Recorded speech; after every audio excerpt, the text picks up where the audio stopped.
Annie, merci d'avoir accepté spontanément de rejoindre cette communauté de dirigeants qui nous entoure pour mettre en avant la parité et être exemplaire et inspirant pour les hommes retardataires, peut-être moins conscients de la richesse que peuvent apporter les femmes dans le monde de l'entreprise.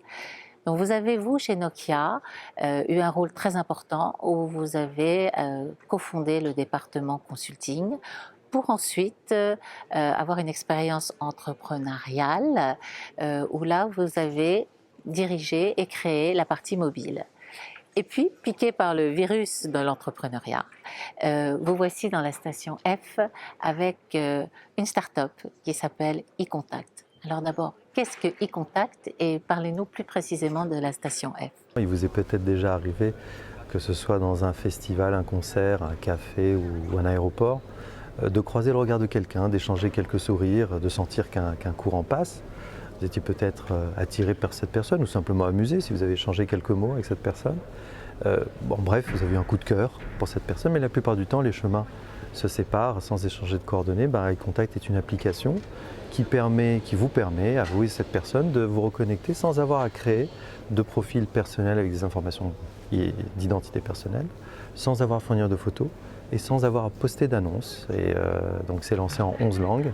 Et ce qui nous fait le plus plaisir, c'est que 55% de nos utilisateurs sont des utilisatrices. Concernant Station F, écoutez, Station F, moi je dirais que c'est un lieu unique au monde, véritablement, et nous on se sent en tout cas très privilégiés de faire partie de Station F. En gros, vous avez au même endroit, en un même lieu, et on a la chance d'avoir ça à Paris, tout l'écosystème dont ont besoin des startups pour se développer. Je ne vais pas citer ici tous les services qui sont mis à disposition, mais du coup, vous avez un écosystème vertueux dans lequel vous avez plusieurs centaines de startups et des services tels que des fonds d'investissement, vous avez des services publics aussi, et bien sûr, on a aussi la chance d'avoir de nombreuses personnalités défiler à Station F, ce qui fait que c'est un lieu aussi d'action, de transaction et d'interaction particulièrement vertueux. Vous qui avez vécu le monde des grands groupes et aujourd'hui le monde des startups, est-ce que vous voyez une différence de la vision des hommes par rapport aux femmes? Est-ce qu'il est plus doux, en d'autres termes, pour des femmes d'être dans une start-up aujourd'hui ou pas? Alors des différences, oui, il y en a et elles sont édifiantes.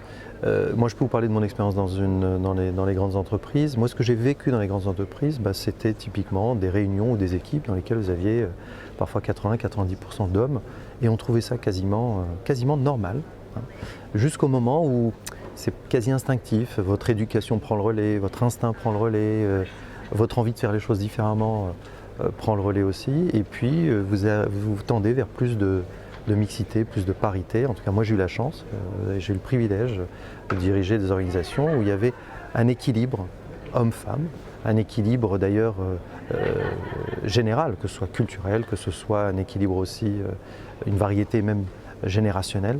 Et vous vous rendez compte que quand vous avez cette diversité, cette mixité, que ce soit homme-femme, que ce soit culturel, que ce soit transgénérationnel, finalement non seulement vous avez un groupe qui vit bien ensemble, mais qui surtout qui performe mieux ensemble. Et ça, c'est mesuré, c'est démontré. Et je suis convaincu que les grands groupes français se dirigent petit à petit et vont et tendent vers cela. Alors ça prend plus de temps qu'on le souhaite, mais j'ai une conviction profonde qu'en France, on est dans la bonne direction. Alors les startups, l'équation est tout à fait différente. En fait, pour tout vous dire, la question ne se pose pas. Les startups, à partir du moment où vous croisez la route de quelqu'un qui a les compétences techniques, qui a les compétences relationnelles et qui a la motivation, eh bien, homme, femme, vert, jaune, rouge, petit, enfin ce que vous voulez, eh bien vous faites ce petit bout de chemin ensemble.